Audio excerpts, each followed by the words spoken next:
Olá, meus queridos, tudo bem com vocês?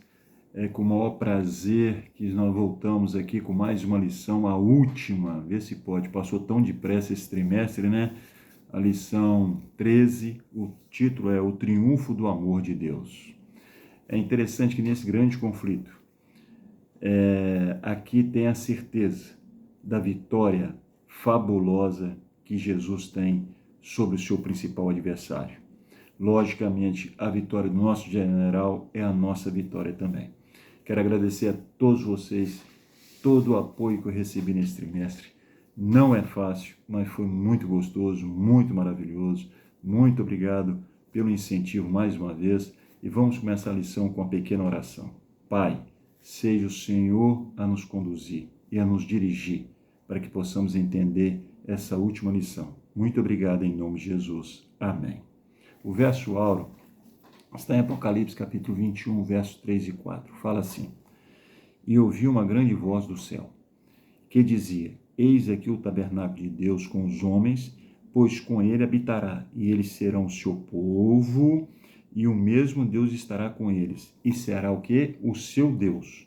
E Deus limpará dos seus olhos toda lágrima, não haverá mais morte, nem pranto, nem clamor, nem dor, porque as primeiras coisas são passadas. Apocalipse capítulo 21, verso 3 e 4.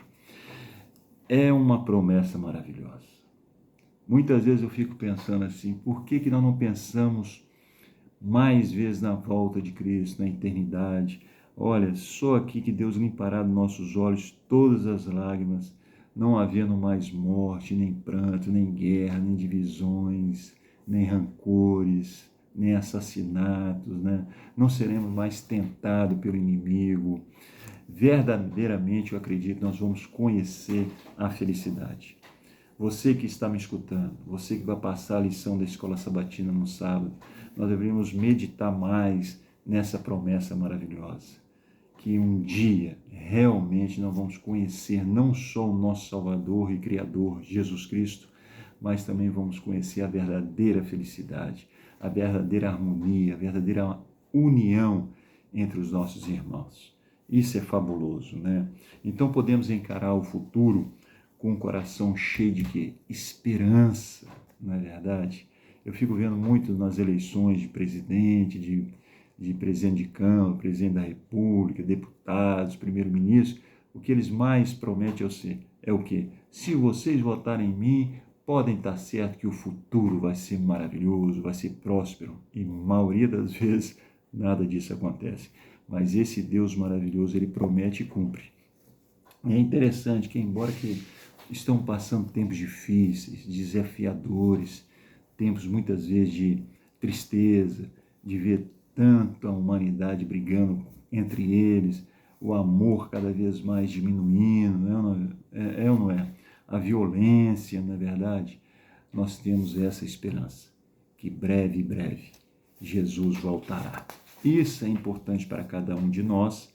E eu gostaria também que a gente fosse lá em Daniel, capítulo 12, no Velho Testamento, para depois comprovar no Novo Testamento. Então, Daniel, capítulo 12, nós já estamos aqui, capítulo 12, verso 1 e 2, fala assim: Desse tempo levantará Miguel, o grande príncipe, que protege os filhos do teu povo, e haverá um tempo de angústia, qual nunca houve, desde que houve nação até aquele tempo.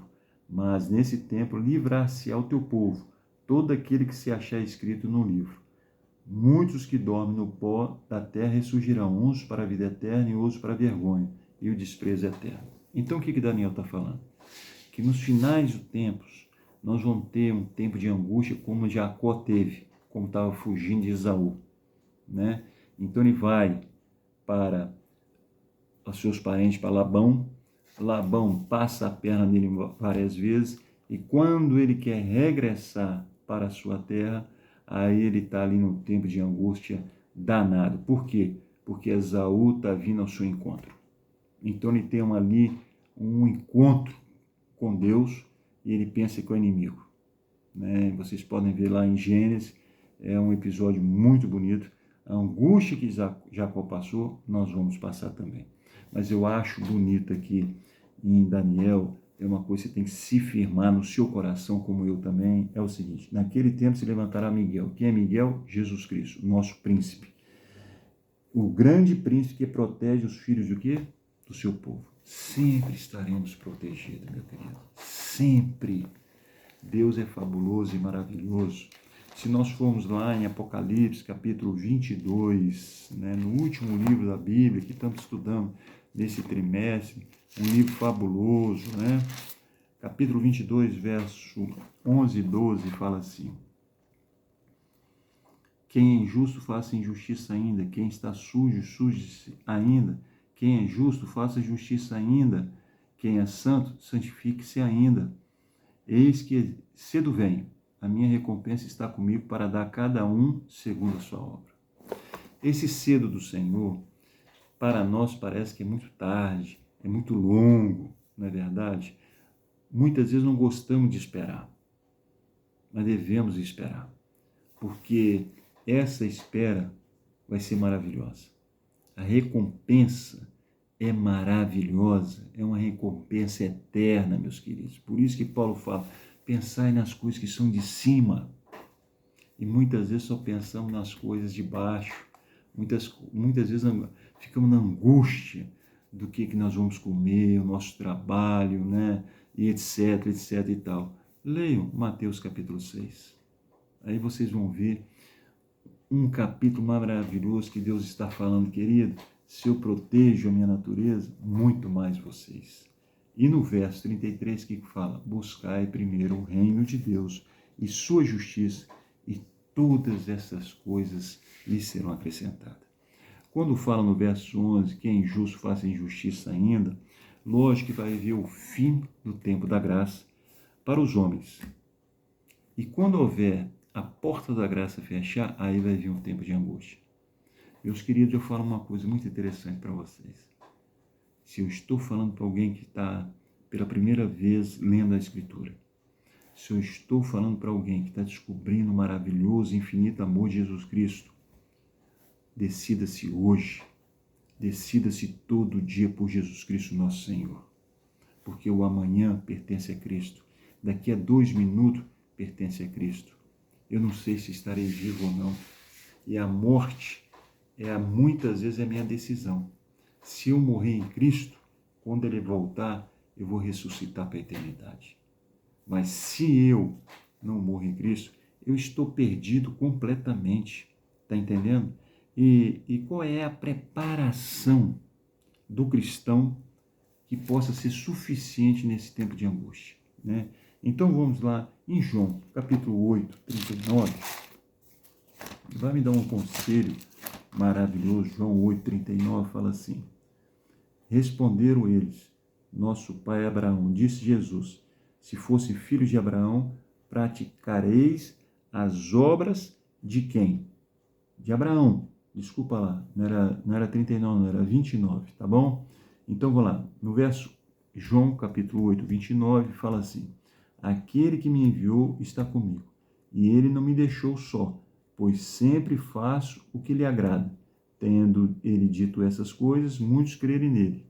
Então entendendo aqui, e no verso 14, capítulo 14, verso 30, 14, verso 30, fala assim: já não falarei muito convosco, pois se aproxima o príncipe deste mundo. Ele nada tem de mim. Quem é o príncipe deste mundo? Satanás. Tem nada a ver com Jesus. É mentiroso, enganador, né? Tenta destruir o povo de Deus de todas as maneiras. Então, Jesus fez a separação aqui muito boa. Em 1 João, capítulo 3, vamos lá, 1 João, capítulo 3, verso 1 a 3, fala assim: vede com grande amor nos concedeu o Pai, que foste chamados filhos de Deus. E somos mesmo seus filhos. O mundo não nos conhece porque não conheceu. Amados, agora somos filhos de Deus. Ainda não se manifestou o que havemos de ser, mas sabemos que quando Ele se manifestar, seremos semelhantes a Ele, porque assim como é, o veremos. Verso 13. E todo que nele tem essa esperança, purifica-se a si mesmo, como também Ele é puro. Olha que coisa maravilhosa. Mesmo nós sendo pecadores, Deus nos considera seus filhos. Isso é um privilégio, isso é um incentivo para cada um de nós, meus queridos. É importante isso. Também nós vamos arrematar em Apocalipse capítulo 3, né? Apocalipse capítulo 3, verso 10, fala assim: visto que guardaste a palavra da minha perseverança, também eu te guardarei na hora da tribulação, que há de vir sobre todo o mundo, para provar os que habitam sobre a terra. Venho sem demora, guarda o que tens, para que ninguém tome a tua coroa. O que vencer, eu farei coluna no templo do meu Deus, de onde jamais sairá. Escreverei sobre ele o nome do meu Deus e o nome da cidade do meu Deus e a nova Jerusalém, que desce do céu da parte do meu Deus, também o meu nome. Quem tem ouvido, ouça o que o Espírito diz à igreja. Está vendo a recompensa? Que maravilha! Vale a pena seguir a Jesus ou não? Queridos, há muitas pessoas no mundo que conquistam impérios, que conquistam milhões, e hoje não tem esperança em nenhuma. E hoje, quando eles estão na porta da morte, eles começam a perceber que todo aquele dinheiro não valeu para nada. Não dá para comprar a eternidade. A eternidade vem pela graça de Jesus Cristo, o nosso Senhor. E por isso mesmo que a nossa esperança é a volta de Jesus. Vocês sabiam que na década de 80, o Brasil recebeu um dos maiores cantores do mundo, Frank Sinatra, uma das maiores vozes naquele tempo. E foi mesmo. Então, ele deu um show no Maracanã para 170 mil pessoas. Sabe o que é isso? 170 mil pessoas. Os bilhetes foram vendidos praticamente 8 meses antes do evento. E evaporou-se logo. Eu faço uma pergunta a você. Durante esses 7 meses de espera, alguém perdeu o bilhete? Durante esses 7 meses, alguém desistiu do show? Acho que não. Agora eu faço uma pergunta a você. Cadê o seu bilhete? Que naquele tempo de Frank Sinatra, o bilhete deve ter sido muito caro para esse show. Mas cadê o bilhete que Deus lhe deu gratuitamente? E além do seu bilhete, ele deu vários para que você pudesse distribuir. E você está esperando esse grande evento, mas muito maior do que o evento que foi o cantor Frank Sinatra fez e realizou no Maracanã? Você sabia que esse evento todo olho verá? Você sabia que quando a nuvem estiver descendo, a orquestra dos anjos, afinadíssima, vai ser maravilhosa, tudo branquinho. E quando a nuvem parar, vai aparecer ele, Jesus Cristo, o personagem principal das nossas vidas.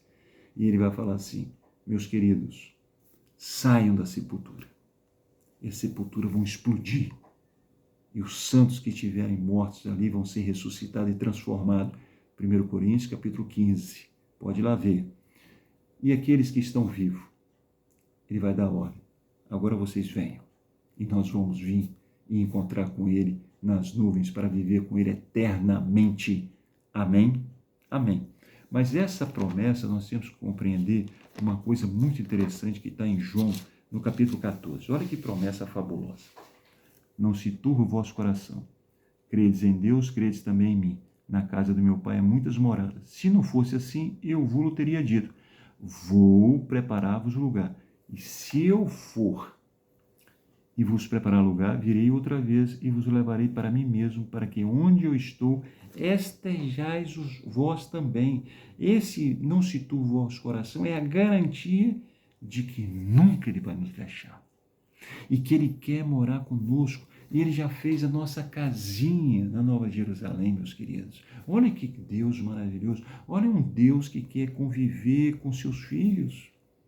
Lá no capítulo 25 de Êxodo, ele dá uma ordem a Moisés. Moisés, você vai fazer um tabernáculo. Mas no meio do povo, eu quero viver no meio do meu povo. Você já imaginou você encontrando Jesus todos os dias na eternidade? Aprendendo com ele o que é amar realmente o próximo e desvendando toda a criação que ele fez na terra. Que coisa maravilhosa, é ou não é? Nós vemos uma coisa que nós temos que entender. Enquanto nós temos a eternidade, o que vai acontecer com os ímpios? Eu gosto dessa passagem de Apocalipse 6, que para mim é um beliscão na minha vida espiritual, para que eu possa acordar. Capítulo 6, versos 15 a 17, fala assim, no verso 15, os reis da terra, os grandes, os chefes militares, os ricos, os poderosos, todo escravo, todo livre, se esconderam nas cavernas e nos penhascos dos montes. E diziam aos montes, aos rochedos, cai sobre nós, escondei-nos do rosto daquele que está sentado sobre o trono e da ira do Cordeiro. Meus queridos, enquanto nós estamos com as mãos abertas, felizes com a volta de Cristo, essas pessoas que teve toda a oportunidade para se arrepender e se converter, eles desperdiçaram. E quando Jesus estiver voltando, eles vão querer se esconder da evidência eterna. Caramba, como vai ser complicado, como vai ser difícil para um povo que teve tudo para se salvar e não quiseram. Vocês vão ver quando nós estudarmos sobre 1000 anos, o que nós vamos fazer no céu. Em Isaías capítulo 25, eu gostaria que vocês andassem um pouquinho com a Bíblia de vocês. Isaías capítulo 25, é importante a gente ler a palavra de Deus. No capítulo 25, verso 8 e 9, fala assim, aniquilará a morte para sempre, assim enxugará o Senhor Deus as lágrimas de todos os rostos, tirará o óbrio do seu povo de toda a terra. O Senhor disse, naquele dia se dirá, certamente esse é o nosso Deus, nele confiamos, ele nos salvou, este é o Senhor e nele confiamos, na sua salvação exultemos e nos alegremos. Completamente diferente da reação do povo que teve a oportunidade de salvar e não aceitaram. Agora eu gostaria que vocês fossem em Apocalipse capítulo 20, e o Apocalipse capítulo 20 é um capítulo que eu gosto imenso. O título é maravilhoso, né? Fala assim, os 1000 anos, a derrota de Satanás e o juízo final. No verso 1 a 3 fala assim, então vi descer do céu um anjo que tinha a chave do abismo e uma grande cadeia na mão. Ele prendeu o dragão, a antiga serpente, que é o diabo e Satanás, e amarrou por 1000 anos, e lançou no abismo e ali encerrou, e selou sobre ele para que não enganasse mais as nações, até que os 1000 anos se completassem. Depois disso, é necessário que seja solto por um pouco de tempo. Vocês acham que Deus vai prender Satanás como? Vai trazer uma corrente e amarrá-los junto com seus anjos? Lógico que não. Se nós formos lá em Jeremias, capítulo 4, interessante aqui, Jeremias capítulo 4, vamos ver como é que está a terra depois das 7 pragas, depois de um terremoto terrível, nós vamos ver como é que a terra está. Então, Jeremias capítulo 4, verso 23 até o 26, fala assim, observei a terra e vi que estava assolada e vazia, também os céus e não tinham a sua luz. Observei os montes e vi que tremiam, também todos os outeiros estremeciam. Observei e vi que homem algum havia, e que todas as aves do céu tinham fugido. E vi também que a terra fértil era um deserto, e todas as suas cidades estavam derrubadas diante do Senhor, diante do furor da sua ira. Então a terra vai estar completamente abandonada. Não vai ter um ser vivo. Por quê? Porque os salvos estão 1000 anos no céu, e a Bíblia vai nos explicar por quê. Agora repara bem uma coisa. Por que o diabo vai ficar aqui sem ninguém? Por que essa terra vai ser uma prisão para ele? Porque uma das características do inimigo, está aqui no capítulo 12 de Apocalipse, fala assim, né? E houve guerra no céu, Miguel e seus anjos batalhavam contra o dragão, e o dragão e seus anjos batalhavam. Não os prevaleceram, nem mais seu lugar se achou no céu, e foi precipitado o grande dragão, a antiga serpente, que se chama Diabo e Satanás, que engana todo mundo. E ele foi precipitado na terra, e seus anjos foram lançados com ele. Então ouvi uma grande voz no céu que dizia, agora é chegada a salvação, a força, o reino de nosso Deus e o poder do seu Cristo. Pois o acusador dos nossos irmãos foi lançado fora, o qual diante de nosso Deus o acusava de dia e de noite. Então qual a função do inimigo? Nos criticar para Deus. Nos tentar todos os dias. Se não vai ter ninguém na terra, ele vai ficar 1000 anos com seus anjos passando para cima e para baixo para ver o que aconteceu e qual foi o resultado da sua rebeldia. Qual foi o resultado de querer impor um governo independente do nosso Deus Criador? Abismo. morte eterna na certa, a terra completamente destruída. Estou entendendo aqui, meus queridos? É isso que é importante. E agora eu vou falar mais o que os salvos vão fazer, né, nesse 1000 anos. Nós temos que compreender isso. O que nós vamos fazer durante 1000 anos na terra? E aqui em Apocalipse capítulo 20, vai falar com a gente, né? É lógico que é um estudo muito mais completo, profundo, né? Se vocês quiserem estudar e quiserem entrar em contato conosco, nós tentaremos mostrar que maravilhosos vai ser esses eventos para os justos. Então aqui em Apocalipse capítulo 20, verso 11 em diante, fala assim: e vi um grande trono branco que estava sentado sobre ele. Da presença dele fugiram a terra e o céu, e não se achou lugar para eles. 12. E vi os mortos, grandes e pequenos, que estavam diante do trono, e abriram-se os livros. Abriu-se outro livro, que é o da vida. Os mortos foram julgados pelas coisas que estavam escritas nos livros, segundo as suas obras. O mar entregou os seus mortos, que nele havia, e a morte e o além deram os mortos que nele havia, e foram julgados cada um segundo o quê? As suas obras. Meus queridos, vocês têm que compreender uma coisa.